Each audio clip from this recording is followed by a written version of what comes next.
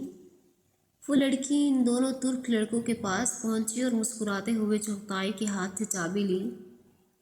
احمد پیچھے کھڑی حائس کی جانب اشارہ کر کے کچھ کہنے لگا۔ وہ لڑکی اپنی نرم مسکراہٹ کے ساتھ سر ہلاتی سنتی گئی۔ پھر وہ دونوں چلے گئے اور وہ لڑکی کار کی طرف آئی، دروازہ کھولا اور ڈرائیونگ سیٹ پہ بیٹھ کر گردن پیچھے گھمائی۔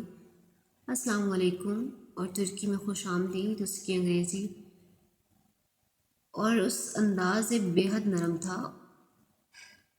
حیا نے محسوس کیا کہ ترک السلام علیکم کے بجائے السلام علیکم کہتے ہیں۔ وعلیکم السلام۔ اس نے اس کا بڑھا ہاتھ تھاما تو مانو اسے لگا اس نے اتنا نرم ہاتھ کبھی نہیں چھوا۔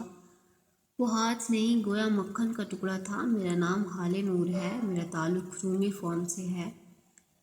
میں سانجی سے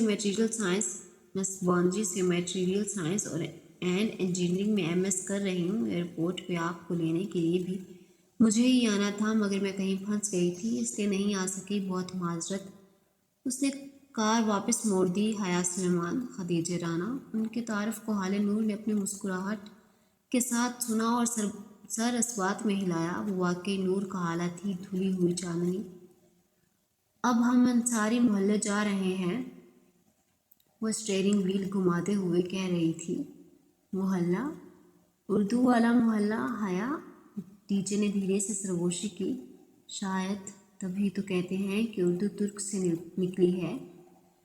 تم نے میٹرک میں اردو زبان کے مضمون میں اس فکرے کا رٹا نہیں لگایا تھا کہ لفظ اردو ترک زبان سے نکلا ہے جس کے معنی لشکر کے ہیں؟ ڈی جے نے چہک کر فکرہ مکمل کیا۔ ایوب سلطان جامع کی بیرونی بازار کا نام ہے انصاری محلہ۔ بے حد رش، بہت سے لوگ اور ہر سو اڑتے جگتے کبوتر، اور تینوں لوگوں کے درمیان بمشکل راستہ بناتی مسجد کے احاطے تک پہنچی تھیں۔ نماز سے فارغ ہو کر حیا نے دیکھا وہاں جامع کا نام ایوب سلطان لکھا تھا۔ اس نے سوچا کہ جامع میں جے کی جگہ سی لکھا ہے، جو کہ غلط لگ رہا ہے۔ ہماری زبان میں سی کو عربی کے جیم کی آواز سے پڑھا جاتا ہے۔ انصاری محلے کے رش سے گزرتے ہوئے اس کی حیرت پہ حالے نے بتایا۔ وہ مسکراتی ہوئی بڑے اعتماد سے اپنے سفید کوٹ کی جیبوں میں ہاتھ ڈالے چل رہی تھی کہ اس کی بات پہ حیا بے اختیار چونکی۔ حیران کیوں ہو؟ حالے نے رک کر شاپر سے اپنے جوتے نکالتے ہوئے اسے دیکھا۔ وہاں مسجد میں داخل ہوتے وقت جوتے باہر رکھنے کی بجائے شاپر میں رکھنے اور ساتھ شاپر ہمہ وقت اٹھائے رکھنے کا رواج تھا۔ یعنی اگر کسی کا نام جہان ہو تو وہ ترک ہجو میں اسے کیسے لکھے گا؟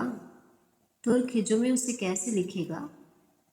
بلا ارادہ اس کے لبوں سے نکلا، پھر فوراً گڑبڑا کر ڈی جے کو دیکھا۔ وہ ذرا فاصلے پر کبوتروں کی تصاویر کھینچ رہی تھی، اس نے نہیں سنا تھا۔ حالہ شاپر ڈسٹ بین میں پھینک کر سیدھی ہوئی اور مسکرا کر ہجے کر کے بتایا CIHAN۔ اوہ، اس نے خفیف سا سر جھٹکا۔ تبھی تو وہ اسے فیس بک پہ نہیں ملا تھا۔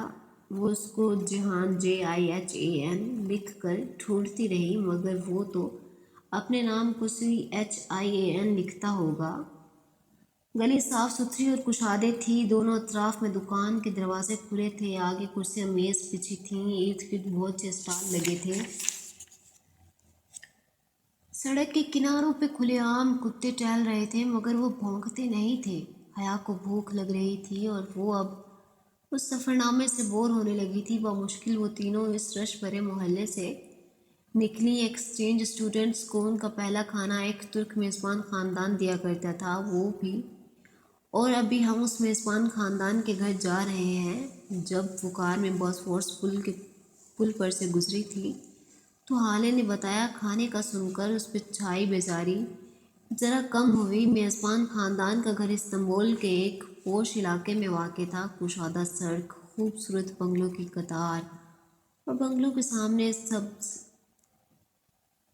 کے سامنے سبزے پہ جمی برف۔ ان کا اسکالرشپ کوآرڈینیٹر نے چند باتیں انہیں ذہن نشین کرا دی تھیں کہ ترکی میں جوتے گھر سے باہر اتارتے ہیں، گھاس پہ نہیں چلنا، اور ملاقات کے وقت ترک خاندان کے بڑے ہاتھ کو چومنا ہے، اس کی ضرورت نہیں تھی، وہ تکلف کو رہنے دو، اس تکلف کو رہنے دو۔ ان دونوں نے گھر کے داخلی دروازے کے باہر بچھے میچ پہ جوتے اتارے تو اندر سے آتی وہ مشفق اور معمر خاتون پیار بھری خفگی سے بولی تھی، پہلے دن کوئی اصول نہیں ہوتے، السلام علیکم اور ترکی میں خوش آمدید، آپ کے اصولوں کی پاسداری میں ہمارے لیے فخر ہے۔ حیا نے مسکراتے ہوئے ان کا ہاتھ تھاما اور سر جھکا کے ان کے ہاتھ کی پشت کو لبوں سے لگایا۔ معمر خاتون مسز عبداللہ کا چہرہ خوشی سے دمک اٹھا، اندر آ جاؤ، وہ راستہ دینے کے لیے ایک طرف ہٹی۔ ان کے سرخ بالوں والی بیٹی آگے بڑھی اور کارپٹ شوز حیا اور ڈی جے کے قدموں میں رکھے۔ وہ ریشمی کپڑے سے بنے کوٹ شوز کی شکل کے جوتے تھے۔ دونوں نے جھک کر وہ جوتے پہنے اور اندر داخل ہوئی۔ اس ترک گھر کا فرش لکڑی کا بنا ہوا تھا، لانگ چون کے فرش پہ بہت خوبصورت قالین بچھے تھے۔ وہ باتھ روم ہاتھ دھونے آئی تو دیکھا وہاں الگ سے ٹوٹی وغیرہ نہیں تھی، بلکہ ایک طرف قطار میں نل لگے تھے۔ البتہ باتھ روم کے فرش پر بھی پائیدان اور کاؤچ بچھے تھے۔ حیرت انگیز، وہ واپس آئی تو ڈائننگ ہال میں کھانا لگایا جا رہا تھا۔ ڈی جے جھک کر پیار سے مسز عبداللہ کی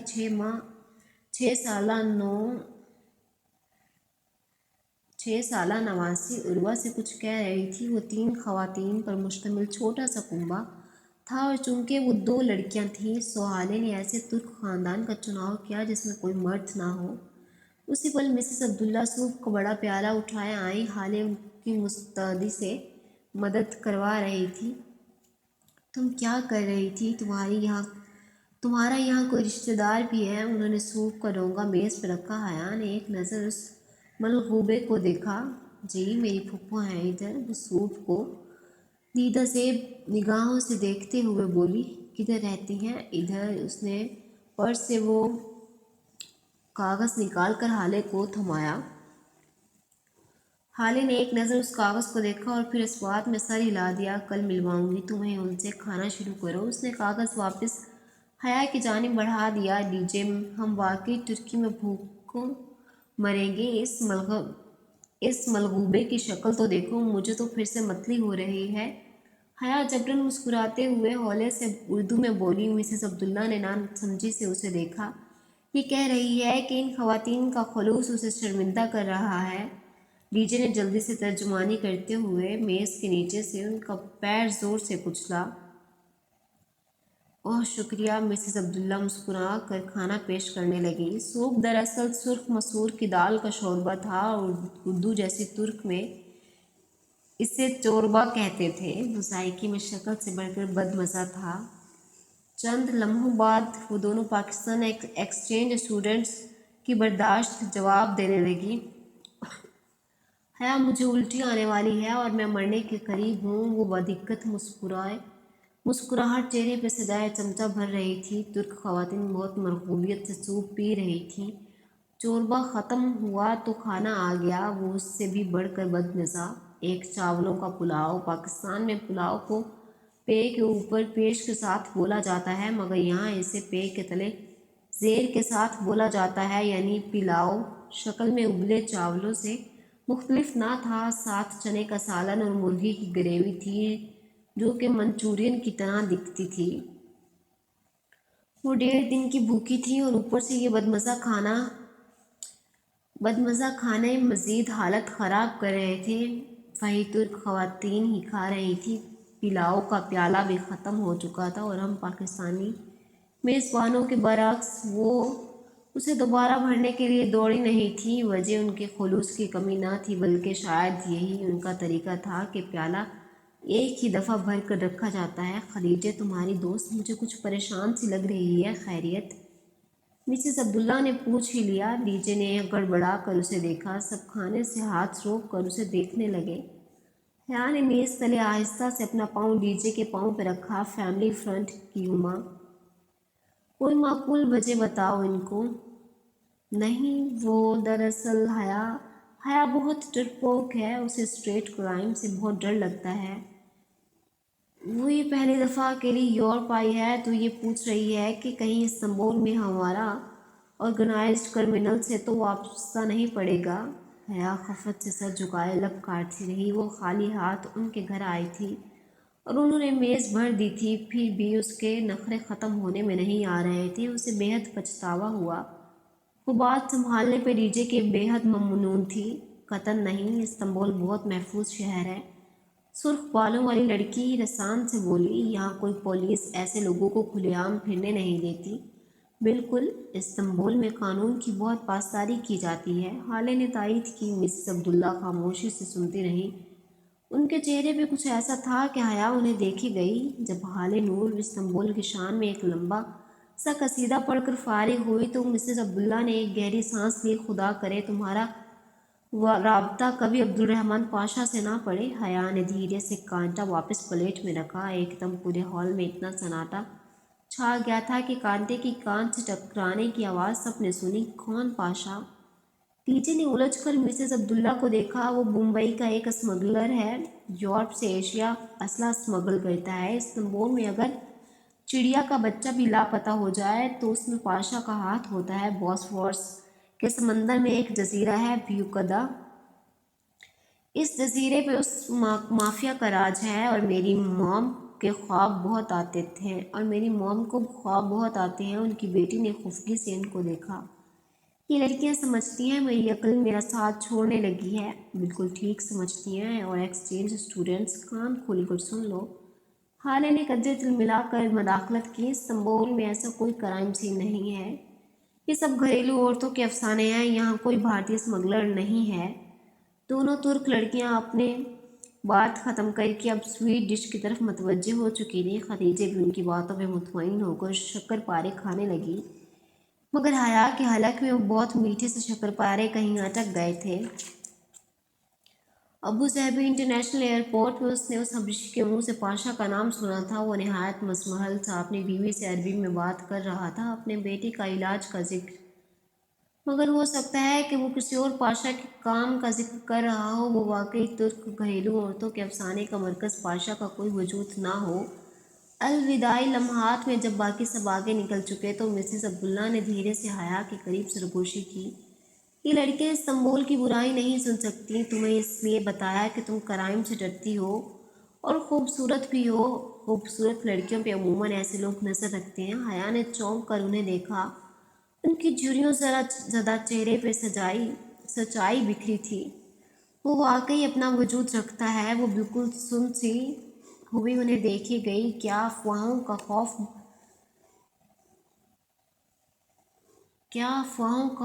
مجسم صورت میں ان کے سامنے آ گیا تھا، اور ان کی عقل واقعی ان کا ساتھ چھوڑ رہی تھی۔ شام کے سائے گہرے پڑ رہے تھے۔ جب وہ اسبانجی یونیورسٹی پہنچی، اسبانجی عمرہ کا جامع تھی۔ وہاں 4 ماہ کے ایک سیمسٹر کی فیس بھی $10,000 سے کم نہ تھی۔ شہر سے دور مسافات میں واقع وہ قدرے گولائی میں تعمیر کردہ عمارت بہت پرسکون دکھتی تھی۔ چونکہ وہ جگہ استنبول شہر سے تقریباً 45 منٹ کے فاصلے پہ تھی، اس لیے اسبانجی میں ڈے اسکالرز نہیں ہوتے تھے۔ اس کے تمام طلباء و طالبات بشمول حالے نور جیسے لوگوں کے، جن کے گھر استنبول میں ہی تھے، ہاسٹل میں رہائش پذیر تھے۔